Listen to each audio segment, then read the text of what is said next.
ಓಡಿಸುವ ಶಕ್ತಿ ಎಂದು ನಿಲ್ಲುವುದು ಸೋದರ ಸ್ವರ್ಗದ ಮುಂದೆ ಎಂದು ನಿಂತರೆ ಸ್ವರ್ಗದ ಸೋಕಲು ಹೊರಗುವುದೇ ಓದುವುದರಿಂದ ನಾವು ಏನು ಬೇಕಾದ ಸಾಧಿಸಬಹುದು.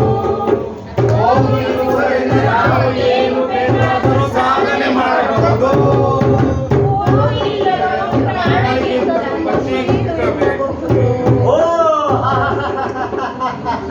ಎಷ್ಟು ಚಂದ ಹಾಡಾಕತ್ತಾರ ನೋಡ್ರಿ ನಮ್ಮ ಅಕ್ಕಂದಿರು ನಮ್ಮ ತಂಗಿಯಂದರು. ಹಂಗಲ್ಲ ಸರತಿ ಹೇಳುತ್ತೇನೆ ಕೇಳುವಂತ ಅದು ಹಂಗಲ್ಲ, ಅದು ಹಿಂಗ ನೋಡ್ರಿ. ಅಮ್ಮನಿಗಾಗಿ ಒಂದು ಪುಸ್ತಕ ಕೇಳಬೇಕು ಕೇಳ್ರಿ. ನಮ್ಮವಾಗ ಓದಾಕ್ ಬರ್ತಿದ್ದಿಲ್ಲ, ನಮ್ಮ ಸಾಲಾಗ ನನಗೆ ಹೌದು ಅನ್ನೋಂಗ ಸಾಲಿ ಕಟ್ಟದ. ನಾನು ಅದಕ್ಕೆ ಹೋಗಿ ಅಮ್ಮನಿಗೆ ಒಂದು ಪುಸ್ತಕ ಕೊಟ್ಟು ಅದನ್ನ ಸರಿಯಾಗಿ ಓದಾಕ ಹಚ್ಚಿ ನಮ್ಮ ಅವ್ವಾಗ ಓದಾಕ ಬರ್ಯಾಕ ಕಲ್ಸಿದೆ. ಕೇಳ್ರಪ್ಪ ಕೇಳ್ರಿ. ಗೆಳೆಯನಿಗೊಂದು ಪತ್ರ. ಗೆಳೆಯನಿಗೆ ನನಗೆ ಗೆಳೆಯಾಗ ಓದಾಕ ಬರ್ತಿದ್ದಿಲ್ಲ, ಬರ್ಯಾಕ ಬರ್ತಿದ್ದಿಲ್ಲ. ಅವನ್ನೆಲ್ಲಾರನ್ನು ಕೂಡಿಸಿ ನನ್ನ ಗ್ರಂಥಾಲಯದ ಕುಂದಿರಿಸಿ ಅಳದಿಂದ ಹಿಡಿದು ಹಳ ಛದ್ನ ಮಠ ಕಲಿಸಿ ಅವನಿಗೊಂದು ಪತ್ರ ಬರೆಯಾಕ ಹಚ್ಚಿದೆ, ಒಂದು ಓದಾಕ ಬರೆಯಾಕ ಹಚ್ಚಿದೆ. ಹೌದು ಅನ್ನುವಾಗ ಪತ್ರ ಬರೆಯಾಕತ್ತಾನೆ ನಮ್ಮದು.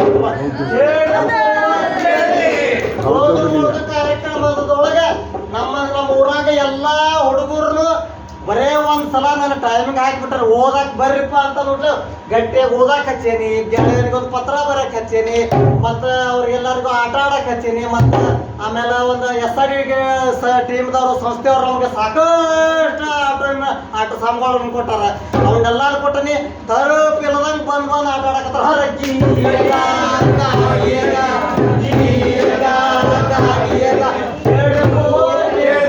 ನಮ್ಮೂರಾಗ ಅಷ್ಟೇ ಅಲ್ಲ, ಇಡೀ ನಮ್ಮ ಸರ್ಕಾರದವ್ರು ಒಂದಲ್ಲ ಎರಡಲ್ಲ ಮೂರಲ್ಲ 108 ಅನುಕೂಲ ಮಾಡಿಕೊಟ್ಟಾರ. ಅದನ್ನ ಈಗ ಮೊದ್ಲಿದ್ದಿದ್ದಿಲ್ಲ, ಈಗ RDPR ಬಂದ್ಮೇಲೆ ಹೌದು ಅನ್ನುವಾಗ ನಮಗೆ ಏನ್ ಬೇಕೆಲ್ಲ ಅವಕಾಶ ಮಾಡಿಕೊಟ್ಟಾರ. ಅದನ್ನ ನಾವು ನಮ್ಮ ಮಕ್ಕಳಿಗೆಲ್ಲ ನೀಡಾಕತ್ತೇವಿ. ಎಲ್ಲಾ ಮಕ್ಕಳು ಹಂಗ ತರಪಿಲ್ಲದನ ಹಂಗ ನಮ್ದು ಭಾಳ ನಮ್ದು ದಿನ ಗ್ರಂಥಾಲಯ ಕಟ್ಟಡ ಸಾಲು ಆ ನಮ್ಮನೆ ಬಂದು ನಮ್ಗೆ ಆಟ ಆಡಕತ್ತಾರ ಹುಡುಗರು. ಹೌದು ಅನ್ನುವಂಗ ನಮ್ದು ಗ್ರಂಥಾಲಯ ನಡತಿ. ನಮ್ಮ RDPR ಇಲಾಖೆಗೆ, ನಮ್ಮ RDPR